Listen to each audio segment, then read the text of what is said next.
see, what happened is that, the girl needed some money, and so I tried to give her some. Bucky, you put that money in Alicia's purse? Yeah. Bucky, you just drop $100 in people's purses. It doesn't mean anything to me, but it was food and rent to her. And how much trouble is she in? Well, she's been accused of stealing a patient's money. The hospital has suspended her pending an investigation. All right, who do I talk to? Security, Marshal Westheimer? I mean, what do? Write out a statement or what? Look, Bucky, look, you haven't committed a crime. You just caused a lot of confusion, okay? I think a couple of phone calls will fix it up, but I think we should let Alicia know that she's off the hook. Yeah. I think she's with Mr. Laurier. And I think that I better see her first.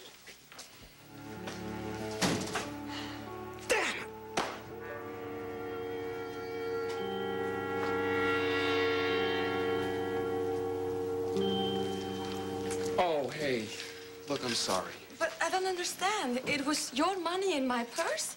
Yeah, I'm afraid so. See, Dr. Carter knew that your paycheck was missing, and he really wanted to help. You went into my locker? I don't know. I had it in my head that you were in a bad way, and I had plenty of cash on me. But Dr. Carter, you knew that I could not accept a loan. So I made it a gift. An anonymous gift, because I knew you didn't want to feel obligated. Now, the problem is that you were off the floor 36 hours after that, and you were with our charming Mrs. House at the wrong time, but the right place. Dr. Moultrie, I was only doing my job. I was with Mrs. House because she was the patient assigned to me. We agree. All I'm saying is that there's just a series of unfortunate coincidences. But Yeah. we can get back to normal now, can't we? Some of it was a coincidence. Mrs. House happened to discover that her money had been stolen, just as mine had been. And I happened to be with her at that moment. And she called me a thief, and she suggested that you search my purse. But the money didn't just happen to be there. That was not a coincidence. It was a mistake. A very stupid one. And I apologize. Thank you. I accept your apology. And I am very relieved. So am I. And I think that what we're going to do is simply tear this up. Alicia's suspension notice. Oh, look, I hope you understand how sorry I am. I was just concerned, that was all. I understand that you were just trying to be kind. To do a work of charity, perhaps. No, don't say that. It might have been stupid. But... Yes, Dr. Carter, it was stupid.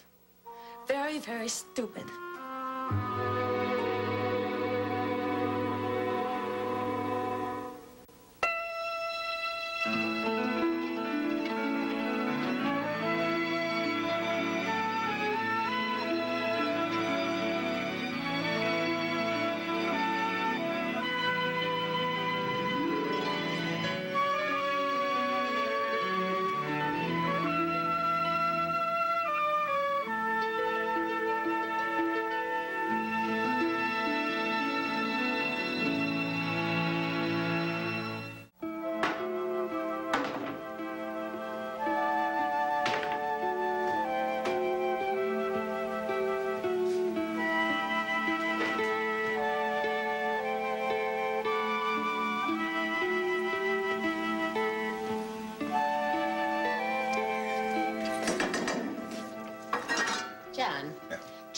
Those long naps that Frank used to take when he was little. Yeah. When did he give them up?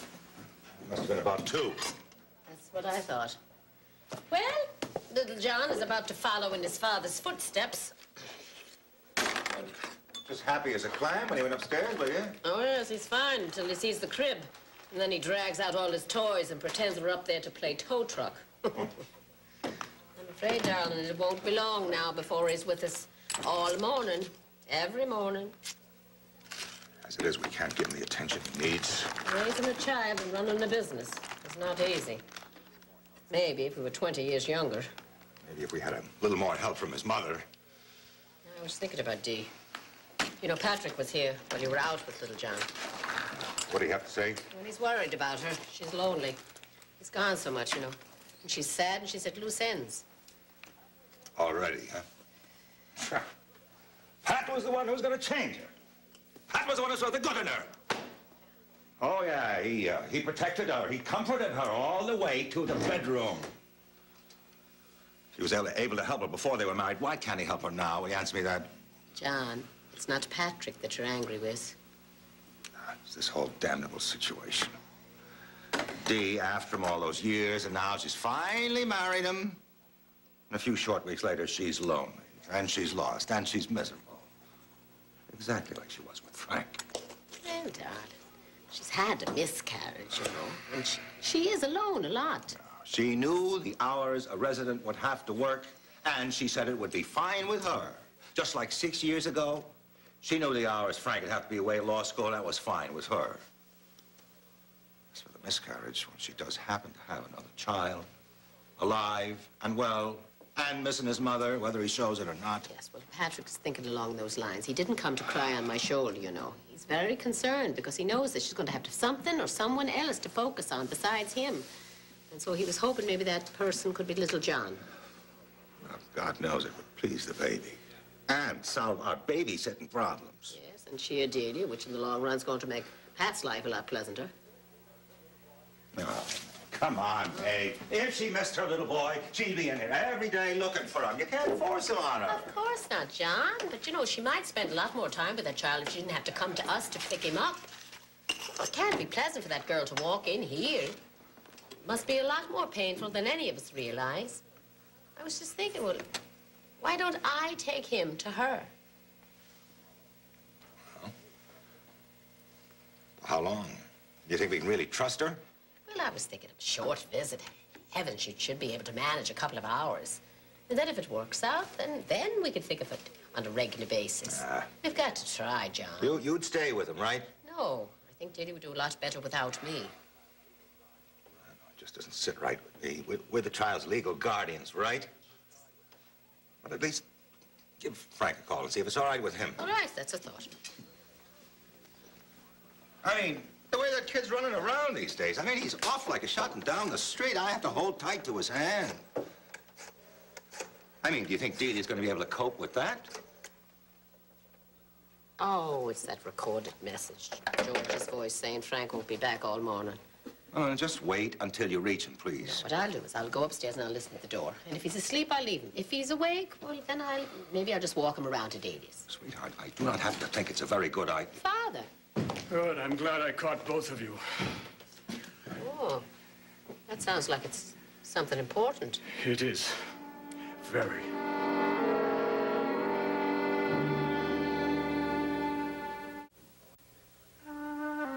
All I can say is that I had good intentions. Beyond that, maybe we shouldn't discuss it. At least not now. Maybe not. Well, perhaps that's the best thing to do for right now. I'm going down to security, and I'm going to tell them all the good news. And they may send someone up here to talk to you, but I think we can get back to business here as usual. Back to business. If you will excuse me, I too have to make a call. Now, wait a minute, please. I know I said we should drop it, but, you still think I took you for a charity case, right? Yes. It wasn't that. It wasn't a handout. Because I thought you were pitiful or pathetic or anything remotely like that. In fact, you were so independent, and you took care of yourself and your brother, and you had specific, sensible reasons for every penny of that paycheck. So I knew I couldn't track down whoever stole it, and I tried to help in another way. Dr. Carter, it is my right to solve my problem. I didn't want your help, and I told you so. I'm just very sorry that I could not make you understand. No, I do understand. I did it perfectly. And still you believe that you were right? I am only a paraprofessional while you all are a doctor. I'm only a woman while you are a man. And that qualifies you to step right into my life and force me to take money that I could never return, even after I told you that I would rather starve than go into debt. Alicia, let me explain how it was. I was tired, very tired. I was about to get off duty, and you were on my mind. I knew security hadn't found your paycheck. Probably wouldn't. And I had plenty of cash on me, so I saw your locker open and bingo. I mean, the last thing on my mind was to impinge on your rights or hurt your feelings. Nevertheless, you did both. An anonymous gift. It seemed like a good idea at the time. What exactly did you expect me to do with it? Buy groceries. Is it possible that you do not realize what you are saying? That I do not know right from wrong? That I have no sense of morals? A decent person would keep so much money that did not belong to her. Okay, a nickel on the street, you pick it up. But when you open your purse and you find $100 in it, that has to be reported.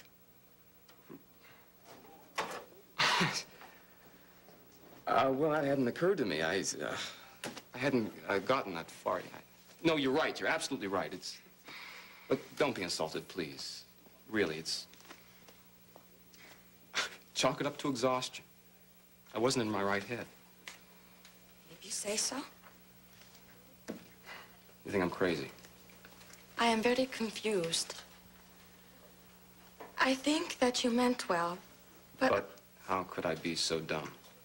Well, you throw away $100 like if it was nothing to you, and that confuses me.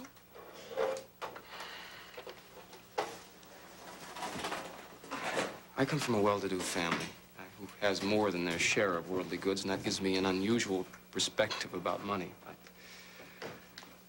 It's to use sometimes. I don't try not to use anything but my paycheck on work, and what I have in the bank, I used to help out friends occasionally. Other than that, I don't think about it too much. Does that clear up some of the confusion? I see now. Do you? Then why are you looking at me like I suddenly grew a second head? I think that perhaps rich people are basically different than poor people.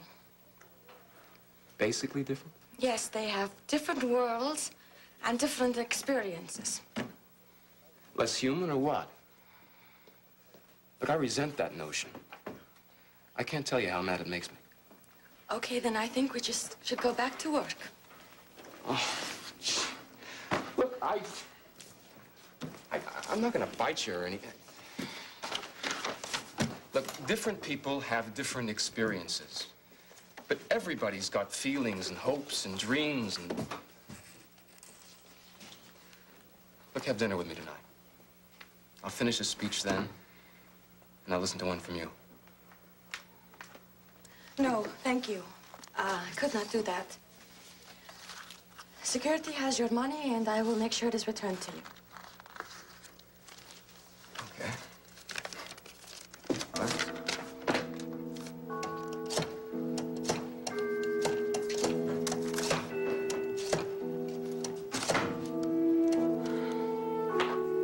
Detective Reed, please. Hello, Bob Reed. Hello, this is Alicia Nieves. Hi, how's it going? Fine. I just wanted to tell you that everything is all right now.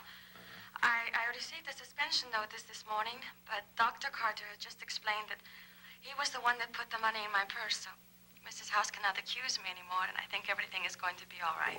Bucky Carter. Yes, he found out that my pay was stolen. I guess he has a lot of money. Yeah, he sure does. So that's the answer, huh? Look, I'll call hospital security and make sure that that suspension is dismissed. Maybe I'll even offer to help them find the real thief. Okay, if they forget about me. Would you please tell Councilman Ryan that I will not be needing a lawyer, but thank him for the offer. Yeah, sure. Hey, that's terrific news. I'm really glad for you. Well, thank you for everything you've done. I really appreciate it. Goodbye.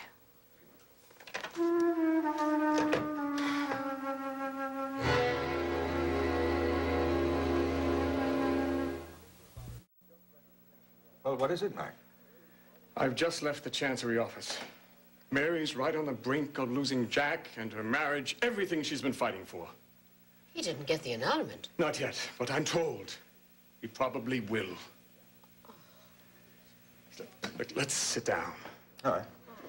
Father Neil is handling their case now. He's taken over from Father Richards. And according to him, Jack has grounds and proof. Oh, once he gets the civil divorce, I'm afraid that's it. Well, what happened to the hearing? There's supposed to be a hearing. They're supposed to bring his witnesses. A hearing will be scheduled. But apparently Jack has the witnesses he needs. I mean, I know he's been claiming that for months, but today was the first time anyone at the Chancery backed him up. Well, what did this Father Neil tell you exactly? That Jack had a strong case. And that the way things look now, the marriage will very likely be dissolved. Unless he has trouble getting his civil divorce. Yes. But when I talked to Mary yesterday, she didn't sound like she'd oppose Jack on that. She was just terribly sad. Come on, Father, the man hasn't been to see her once, not her or the baby. Mary's very low, but she certainly does not want to raise this child alone. Suppose, just suppose that Jack were to drop these proceedings. Well, if he would, that'd be the end of it. Now, why? Why? I mean, if he committed fraud in the marriage, the vows were false, right? No good. Darling, the man is accusing himself, and he's obviously lying. All he has to do is turn around and tell the truth. There'd be no trouble if Jack changed his mind. At the worst, he and Mary could get married over again. Oh, no, never. All right, now. Either Mary has to continue to fight in the civil courts, or Jack has to just give up on this annulment. Or else Mary gives up on the marriage and starts fresh with somebody else. Look, let me ask you this. Do you feel there's something left for them to build on? Nothing good. Well, maybe we can agree at least that Mary's willing to try again. It's that stubborn streak in her. Father, let's go to work on Jack. Mary's tired now, and she has little Ryan to care for. We could do something, surely. I do think it's time Jack gave a little. Come on, Mac. She's got nothing to give. You're asking for blood from a stone. He loves the girl, John. Don't you agree with me, Father? I mean, don't you think that he does, underneath all this front that he puts up? I do. But I also feel he needs to be with her. So he's aware of that love. So he can't hide from it. And can't do without it. Well, he's not living under my roof again. When Mary leaves the hospital, will she and the baby come here? Well, where else? She should be with Jack at their place. Maeve. Darling, if Mary brings little Ryan and moves in with us now, that could be the real end to this marriage. Jack's not going to come up here to see her. And Mary's going to get more hurt and angry every day she watches her little daughter do without a father. And he's going to be down there, and she's going to be staying up here, and the divorce will go through, and the annulment. And your daughter will never stop wanting and loving that man. Well, what's the alternative? Years of misery for her and our granddaughter. Oh, I think that Jack will change. The first step is for him to visit Mary. I saw him at the hospital today. What? What? He was there for a checkup, or so he said. I know you what. He's in the same building with her, and he doesn't even go near her. Father, I think we have to talk to him face to face. I'll talk to his face with that shillelagh Tom Desmond gave me. Should I go see him? Better you than me. I'm considered the enemy these days. And I guess we'd have to say the same for you. Well, then I will be on my way this morning, because if Jack can be moved, I'm going to move him.